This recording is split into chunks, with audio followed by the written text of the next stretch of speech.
폴란드 공군 대표단이 경남 사천의 한국항공우주산업 본사를 찾았을 때 그들의 시선은 단순한 외교적 제스처를 넘어 있었다. 조종석의 손끝에서 느껴지는 스위치의 감촉, 항전 장비의 반응 속도, 그리고 기체의 구조적 완성도까지 세밀히 확인하는 폴란드 관계자들의 모습은 이미 탐색을 넘어 결정을 향하고 있었다. 이 방문은 명백히 상징적인 장면이었다. 유럽에서 유일하게 러시아의 위협을 직접 체감하는 나라, 폴란드가 한국의 KF-21 보라매를 전략적 대안으로 진지하게 검토하고 있음을 드러낸 것이다. 당시 폴란드 공군 고위 관계자는 KF-21은 우리가 필요로 하는 현실적 전투기이며 즉시 전력 보강이 가능한 유일한 옵션이다 라고 평가했다. 이 발언은 단순한 외교적 수사가 아니었다. 폴란드 내부에서는 이미 KF-21 도입 논의가 공식 의제로 올라와 있었고 예산 편성과 규모 조정까지 논의되는 단계였다. 폴란드 국방부는 내부 회의에서 KF-21을 전력 공백을 메울 수 있는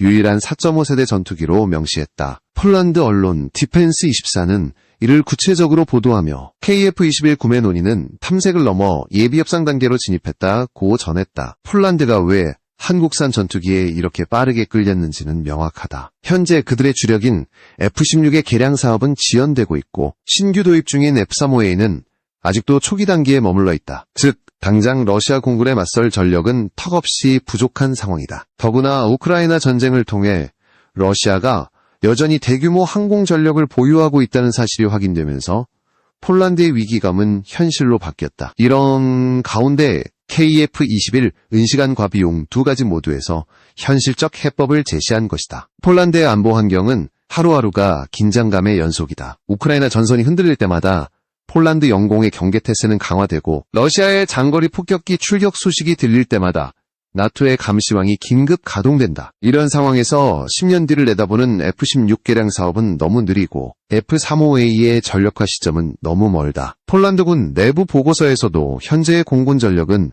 유럽 최전선의 방어선을 유지하기엔 턱없이 부족하다는 경고가 수차례 등장했다. 그래서 폴란드가 눈을 돌린 곳이 바로 한국이었다. FA-50 경전투기의 성공적인 운용 경험, 신속한 납기, 그리고 실전에서 검증된 한국형 유지보수 체계가 신뢰의 근거가 되었다. KF-21은 폴란드에게 단순한 수입 무기가 아니다. 이는 미래 공군의 핵심축을 재편하는 전략적 카드다. 폴란드 국방부 실무진은 내부 보고에서 KF-21은 F-16 업그레이드와 F-35 도입 사이의 공백을 완벽히 메울 수 있는 현실적 중간 해법이라 명시했다. 폴란드의 입장에서 가장 큰 장점은 즉시 전력화다. 이미 한국은 연간 30대 이상의 생산 체계를 구축해두었고 폴란드가 계약만 체결하면 2030년 이전에 실전 배치가 가능하다. 이런 빠른 전력화는 폴란드 입장에서 생존의 문제와 직결된다. 러시아의 미사일이 국경 근처에서 발사되는 지금 그들에게는 단 하루라도 빠른 전투기가 필요하다. 폴란드의 관심은 단순히 기술력 때문만이 아니다. KF-21의 가격 경쟁력은 유럽 내 어느 전투기보다도 현실적이다. F-35A는 한 대당일 500억 원 이상, 유지비는 그 2배에 달한다. 반면 KF-21은 절반 이하의 비용으로 동급 이상의 임무 수행이 가능하다. 폴란드 재정이 빠르게 악화되고 있는 현실을 고려하면 이 차이는 결정적인 요소다. 유럽연합의 재정 규율이 강화되면서 방위비 예산의 증액이 어려워졌고 이런 구조적 한계 속에서 KF-21 은고 성능, 저비용의 완벽한 해답으로 떠올랐다. 폴란드가 KF-21을 검토한다는 사실은 이미 유럽 여러 나라들에게 충격이었다. 특히 일본은 유럽 단독 도입 가능성이라는 보도가 나오자 즉시 외교적 반응을 보였다. 폴란드가 한국의 기술을 받아들인다는 것은 단순한 전투기 거래 이상의 의미를 갖는다. 그것은 미국 의존에서 벗어나 유럽 자율방위로 나아가는 첫걸음이 될 수도 있기 때문이다. KF-21은 미국 기술의 통제를 받지 않으면서도 나토 표준 무기와 완벽히 호환된다. 이 균형은 유럽 국가들이 오랫동안 갈망해온 것이기도 하다. 폴란드가 KF-21을 선택한다면 이는 유럽 내 방산 패러다임의 전환점이 될 것이다. 이제 그들의 선택은 단순한 구매가 아니라 독립된 방위 주권을 선언하는 행위로 읽히고 있다. 폴란드는 한때 미국의 대표적인 군사 동맹국으로 불리며 F-16 전투기를 중심으로 한 공군 전력을 유지해왔다. 하지만 이번 F-16 현대화 사업이 공개되면서 내부의 불만이 폭발했다. 미국이 제시한 업그레이드 예산은 약 10조 원. 폴란드 국방부 내부에서는 그 돈이면 신형기를 도입하겠다는 목소리가 터져나왔다. 결국 치열한 협상 끝에 5조 원으로 조정되었지만 문제는 돈이 아니라 시간이었다. 계약이 마무리된 지금도 실제 개량 완료 시점은 2030년대 후반으로 잡혀있다. 그 말은 곧 앞으로 최소 10년 동안 폴란드는 공군력의 공백 상태를 감수해야 한다는 뜻이다. 지금 당장 러시아의 위협이 코앞에 있는데 10년 뒤를 기다릴 수는 없는 것이다. 우크라이나 전쟁은 폴란드에게 냉정한 현실을 일깨워주었다. 러시아는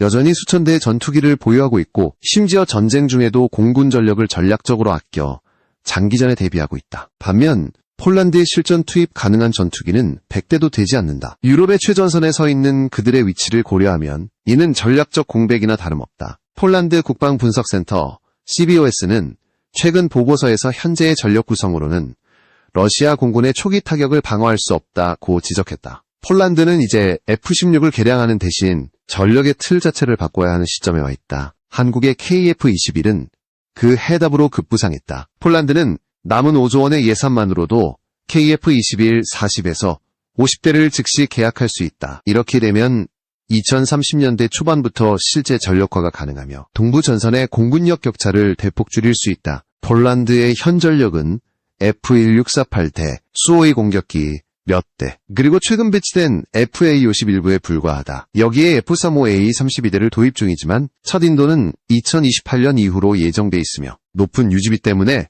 상시 작전 투입이 어렵다.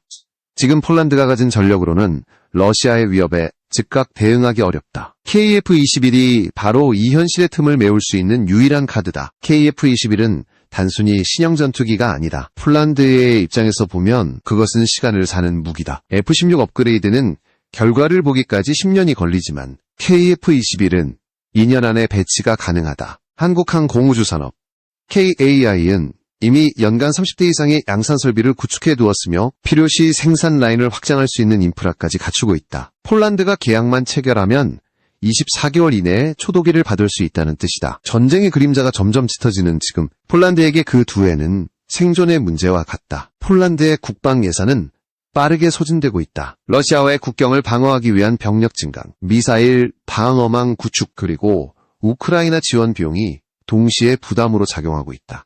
여기에 유럽연합은 최근 폴란드의 재정 적자율을 GDP의 3% 이내로 유지하라는 경고를 내렸다. 만약 방위비가 더 늘어난다면 재정 규제에 걸릴 가능성이 높다. 이런 상황에서 미국산 무기의 높은 유지비는 치명적인 약점이다. F-35A 한 대를 유지하는데 연간 수십억 원이 들기 때문에 예산 효율성이 떨어진다. 반면 KF-21은 절반 이하의 유지비로 장기 운용이 가능하며 자체 정비 시스템을 통해 부품 수급의 독립성도 보장할 수 있다. 폴란드 내부에서는 이미 이러한 비교가 활발하게 이루어지고 있다. 일부 장성 출신 국방 자문위원들은 KF-21은 폴란드 공군의 전략적 공백을 메우는 현실적 선택이라며 강력히 지지하고 있다. 특히 그들은 KF-21의 4.5 세대 전투기라는 점에 주목한다. 이는 완전한 스텔스기는 아니지만 최신형 F-16 블록 70 이상의 성능을 확보했으며 가격 대비 효율성 면에서 압도적이다. 또한 나토의 모든 통신망과 무장 체계에 호환되기 때문에 기존 시스템을 그대로 활용할 수 있다. 폴란드는 이 점을 결정적인 강점으로 보고 있다. KF-21은 전력만 보강하는 것이 아니라 정치적 신호이기도 하다. 미국산 무기에 지나치게 의존하지 않겠다는 선언이며 동시에 유럽의 자율방위를 위한 상징적 조치로 해석된다. 폴란드는 이미 한국산 K2 전차, K9 자주포, FA-50 전투기를 도입하며 방산 협력을 확대해왔다. 이제 KF-21이 추가된다면 폴란드의 공군력은 단순한 보강을 넘어 구조적 재편에 들어가게 된다. 이것이 바로 폴란드가 현대화 사업을 포기하면서까지 KF-21에 눈을 돌린 진짜 이유다. 그들은 단순히 새로운 전투기를 찾는 것이 아니라 새로운 전략적 독립을 모색하고 있는 것이다. 결국 폴란드는 시간과 비용, 기술과 정치의 모든 변수를 고려한 끝에 한국을 파트너로 선택할 수밖에 없었다. 이제 그들의 고민은 도입 여부가 아니라 도입 시점으로 옮겨가고 있다. 폴란드 내부 보고서의 결론은 간단하다. 지금 계약하지 않으면 2030년대 초반 유럽의 하늘은 러시아의 전투기로 채워질 것이다. 그 문장은 폴란드의 현실을 정확히 요약하고 있었다. KF-21 보람에는 처음 등장했을 때부터 전 세계 방산 관계자들의 시선을 사로잡았다. 단순히 한국형 전투기라는 호칭으로는 설명할 수 없는 기술적 완성도와 전략적 가치가 있었다. 폴란드가 KF-21에 관심을 보인 것도 이 때문이었다. KF-21은 한국이 20년 넘게 쌓아온 항공우주 기술력의 집대성이다. 기체 설계, 항전 장비, 무장 통합, 비행 제어 시스템까지 모든 핵심 기술이 한국 주도로 개발되었고 무엇보다 F-35A나 F-16V와 달리 외부의 승인 없이도 운용이 가능하다. 이는 단순한 기술 자립을 넘어 전략적 자율성을 의미한다. 폴란드가 이 점을 높이 평가한 이유는 명확하다. 전시 상황에서 미국의 허락 없이 즉시 작전 투입이 가능하다는 것은 곧 실질적 독립방위의 시작이기 때문이다. KF-21은 4.5세대 전투기라는 평가를 받지만 실제 성능은 F-16 블록 70 이상의 수준이다. 스텔스 형상 설계로 레이더 반사 면적을 최소화했고 AESA 레이더와 다중 센서 융합 시스템이 장착되어 있다. 여기에 공대공, 공대지, 순항미사일까지 통합 운용이 가능하며 전자전 대응 능력도 강화되었다. 폴란드의 군사 전문가 마렉 비엘스키는 디펜스 24화의 인터뷰에서 KF-21은 폴란드 공군이 필요로 하는 완벽한 전환 플랫폼이라고 평가했다. 그는 특히 유지 보수가 간단하고 비용이 저렴하며 납기가 빠르다는 점을 강조했다. 실제로 KF-21의 유지비는 F-35의 3분의 1 수준에 불과하다. 폴란드의 현실적인 예산 상황을 고려할 때 이보다 효율적인 전투기는 없다. KF-21의 또 다른 강점은 이미 확립된 생산체계다. 한국항공우주산업은 연간 30대 이상을 생산할 수 있는 능력을 갖추고 있으며 폴란드에 주문이 들어올 경우 라인을 확대해 공동 생산도 가능하다고 밝혔다. 이는 단순한 무기 거래를 넘어 산업 협력으로 확장될 수 있음을 의미한다. 폴란드가 원하는 기술 이전, 현지 조립, 부품 생산 등의 조건을 충족할 수 있는 유일한 나라가 바로 한국이다. 이미 K2 전차와 K9 자주포 프로젝트를 통해 두 나라 간 방산협력의 신뢰가 형성되어 있다. 따라서 KF-21의 계약이 체결된다면 이는 단순한 수출이 아니라 유럽형 한국 방산 생태계의 시작이 될 가능성이 크다. 폴란드는 지금도 F-16 업그레이드와 F-35 도입으로 인한 미국 의존 문제에 직면해 있다. F-35A의 핵심 부품과 유지 정비는 미국 본토의 허가를 거쳐야 하고 모든 소프트웨어 업데이트가 미국 서버를 통해 관리된다. 전시 상황에서 이 절차는 결정적 지연을 초래할 수 있다. 반면 KF-21은 한국과 폴란드 간의 기술 협약만으로 독자 운용이 가능하다. 미국의 제재나 외교적 변수에 구속되지 않는 것이다. 폴란드가 KF-21에 거는 기대는 단순히 무기가 아니라 정치적 자율성이기도 하다. 폴란드의 국방차관은 최근 의회 보고에서 우리는 한국과의 협력을 통해 전략적 독립성을 강화할 것이라고 밝혔다. 이는 단순한 언급이 아니라 유럽 안보 구조의 새로운 변화를 암시하는 신호였다. KF-21의 설계는 철저히 실전 중심이다. 공기역학적 안정성과 전자전 대응을 고려해 기체 구조가 설계되었으며 엔진은 GE-F44 계열로 향후 국산화가 추진 중이다. 또한 KF-21은 데이터 링크와 네트워크 중심전 NCW 환경에 최적화되어 있다. 이는 단순히 공중전을 수행하는 기체가 아니라 전체 전장을 통합 관리할 수 있는 전투 네트워크 허브로 기능한다는 뜻이다. 폴란드가 KF-21을 도입하면 나토 내에서 정보 공유 체계와 합동작전 효율성이 비약적으로 향상될 것이다. 폴란드 공군 전략실무관은 KF-21은 유럽 동부 전선의 게임 체인저가 될 수 있다. 고 단언했다. 게다가 KF-21의 생산 일정을 보면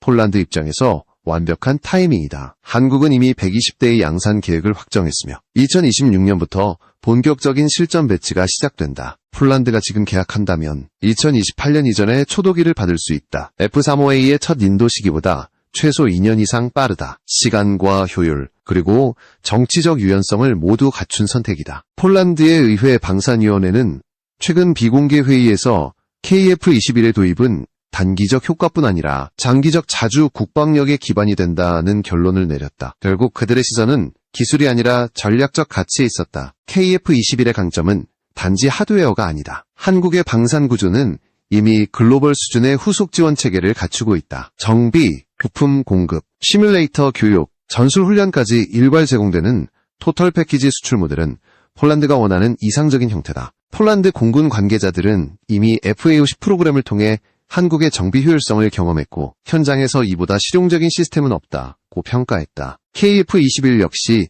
동일한 구조로 지원될 경우 폴란드의 공군력 운용 효율은 비약적으로 높아질 것이다. 이제 폴란드가 고민해야 할 것은 가능성이 아니라 속도다. 그들이 결정을 미루는 순간 러시아의 전력 증강은 계속될 것이고 유럽의 하늘은 더 좁아질 것이다. 유럽연합이 2024년 중반 폴란드의 재정적자 예외 규정을 철회하겠다고 발표했을 때 폴란드 정부는 당혹감을 감추지 못했다. 방위비를 GDP의 4% 이상으로 끌어올린 결과 국가 재정은 이미 한계에 다다라 있었기 때문이다. 그러나 이 결정은 단순한 행정조치가 아니었다. 유럽연합은 더 이상 폴란드의 군비 확충을 특례 예외로 인정하지 않겠다고 명확히 못 박았다. 이는 곧 폴란드가 무한정 방위비를 늘릴 수 없다는 뜻이었다. 즉 제한된 예산 안에서 가성비가 높은 무기를 선택해야 하는 시대가 온 것이다. 그리고 그 선택지의 중심에는 한국의 KF-21이 자리했다. 폴란드의 국방경제 전문가들은 이 상황을 역설적 기회라고 표현했다. 방위비가 줄어드는 상황일수록 효율적인 무기체계로의 전환이 불가피하다는 것이다. 실제로 폴란드의 대표 방산 전문지 디펜스24는 사설을 통해 미국 무기는 너무 비싸고 유럽 무기는 너무 느리다. 이제 한국산 무기가 현실적 대안으로 부상하고 있다고 분석했다. 특히 FA-50 전투기의 성공적인 도입은 폴란드는 미국산 AIM-9X 미사일과 A4 레이더를 그대로 사용하면서도 한국 플랫폼에 완벽히 통합된 복합 전력을 구축했다. 이는 한국 기술의 개방성과 호환성을 입증한 대표적 사례였다. 유럽 각국이 방산비를 절감하려는 가운데 폴란드의 선택은 실용주의의 상징이 되고 있다. F-35를 구매한 스위스, 스페인, 캐나다조차도 최근 유지비와 부품 공급 문제로 도입 물량을 축소했다. 폴란드도 그들과 같은 문제를 피할 수 없었다. 그러나 한국과의 협력은 상황이 달랐다. KF-21은 미국의 제재를 받지 않으면서도 나토 표준 체계에 완벽히 맞물린다. 동시에 생산 속도와 가격, 운용 효율 면에서도 미국산 기종을 압도한다. 폴란드가 한미 협력의 균형을 유지하며 KF-21을 선택하려는 이유가 바로 여기에 있다. 그들은 더 이상 미국만을 바라보는 방산 정책으로는 자국의 안보를 지킬 수 없음을 깨달았다. 정치적 의미도 작지 않다. 폴란드가 KF-21을 선택할 경우 이는 유럽 방산 구도의 균형을 뒤흔드는 신호탄이 될 것이다. 지금까지 유럽 내 공군력은 미국의 영향력 아래 있었다. 그러나 KF-21은 미국의 허가 없이도 운용 가능한 비미국계 4.5세대 전투기다. 이는 독일, 프랑스, 이탈리아 등 기존 유럽 방산 강국들에게는 불편한 변화다. 반면 체코, 슬로바키아, 루마니아 같은 신흥국들은 폴란드의 움직임을 예의주시하고 있다. 그들에게도 KF-21은 매력적인 선택지다. 만약 폴란드가 실제로 계약을 체결한다면 한국은 유럽 내 첫 번째 KF-21 고객국을 확보하게 된다. 그리고 그것은 단순한 수출 이상의 파급력을 가진다. 폴란드는 이미 한국산 무기를 통해 방위산업의 구조를 바꿔왔다. K2 전차, K9, 자주포, FA-50 전투기, 천무 다연장 로켓,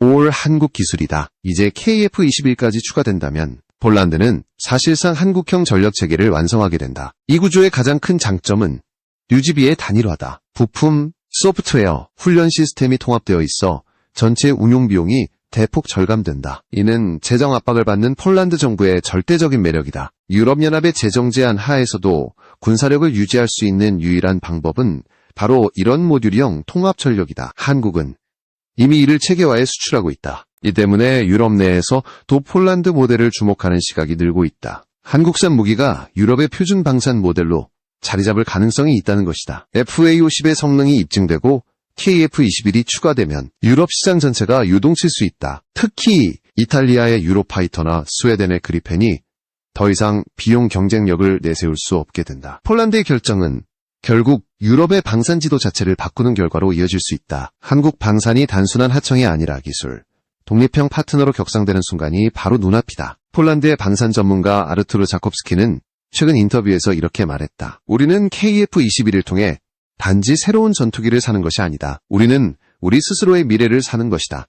그의 말처럼 KF-21의 도입은 경제적 선택인 동시에 정치적 선언이다. 유럽연합의 재정 압박이 오히려 한국 방산의 기회를 열어주는 아이러니한 결과를 낳고 있다. 역설적으로 제약이 커질수록 폴란드의 선택은 더 명확해지고 있다. 적은 돈으로 강한 군대를 만드는 법. 폴란드는 그 답을 한국에서 찾고 있었다. 국군의 날 예행 연습에서 보여진 KF-21의 비행은 단순한 퍼포먼스를 넘어 실전 가능성을 직접 증명하는 무대였다. 낮은 고도에서의 급강하와 즉각적인 재가속, 90도 급선회, 편대 내에서의 순간적 속도 변화와 기동 추월 등은 관람자들 사이에서 전율을 불러일으켰다. 목격자들이 목격담으로 전한 짧은 순간의 연속 동작들은 더 이상 시험 비행의 일부가 아니라 전투 전술을 실전과 유사하게 시연한 장면으로 익혔다. 복합 센서의 동작과 비행 조종의 정확성이 어우러진 결과였고 다중표적 추적과 전술적 기동 전술의 실험 가능성도 엿보였다. 이러한 비행은 단지 능력이가 아니었다. 항전 장비의 반응 속도, 데이터 융합의 일관성, 조종사의 제어성과 추력 제어의 조화가 모두 공개 무대에서 검증된 것이다. KF-21은 네트워크 중심 전장에서 정보 허브로 기능하도록 설계되었기 때문에 단독 기동뿐 아니라 지상 및 해상 감시 자산과의 연동 성능이 핵심이다. 이번 비행에서 보여진 정밀한 고속 기동과 센서 데이터의 동기화는 그러한 설계 의도가 실전 운용에서도 현실적이라는 신뢰를 심어주었다. 그러나 현실적인 과제들도 여전히 존재한다. 양산 라인 확대와 인허가 절차, 그리고 국산 부품의 안정적 대량 공급은 전력화 일정의 변수가 될 수 있다. 특히 고출력 전자전 장비 통합이나 무장창 구조 개편은 열 관리와 전자기 간섭 문제를 동반하기 때문에 반복 검증이 필요하다. 엔진 분야는 더욱 민감한 이슈다. 현재 추진되는 GE 계열 엔진 기반의 안정성 검증과 함께 장기적으로는 국산 엔진으로의 전환이 목표로 설정되어 있다. 이 과정은 기술적 난제와 인증 절차를 동반하며 외부 의존도를 낮추기 위한 필연적 단계다. 정비와 군수 지원 체계의 확립도 핵심이다. 고성능 전투기의 전시 가동률은 예비 부품의 공급망, 소프트웨어 지속 유지 보수, 전자전 장비의 체계적 관리 역량에 의해 좌우된다. 이를 위해서는 산업계와 군이 긴밀히 협력해 시뮬레이터 기반의 반복 임무 훈련, 유무인 편대 전술 훈련, 전자전 및 네트워크 중심 교육을 조속히 정착시켜야 한다. 조종사와 정비 인력의 숙련도 향상은 기체의 잠재력을 온전히 발휘하기 위한 전제 조건이다. 또 하나의 주목점은 유무인 연계 운용이다. KF-21은 개방형 아키텍처를 통해 외부 센서와 무인 체계와의 상호 운용을 고려해 설계되었다. 정찰형 무인기와 실시간 네트워크로 연결될 때 표적 탐지에서 식별, 추적이 이르는 사이클이 크게 단축되고 KF-21은 정밀 타격과 전자전 임무에 보다 집중할 수 있다. 이 같은 전장 통합 능력은 미래 전장에서의 작전 지속성 및 효율성을 결정짓는 요소다. 마지막으로 실전 배치의 임박한 단계에서의 사회적 정책적 지지도 중요하다. 전력화 로드맵의 이행을 위해서는 안정적인 예산 배정과 국제 인증, 그리고 파트너국과의 협력이 필수적이다. 특히 해외 수출 시에는 납기 준수와 전후 지원 능력이 구매 결정에 큰 영향을 미친다. 이번 KF-21의 공개 비행은 성능에 대한 신뢰를 확보하는 결정적 계기가 되었지만 동시에 양산과 운용을 안정화하기 위한 후속 작업들이 병행되어야 함을 여실히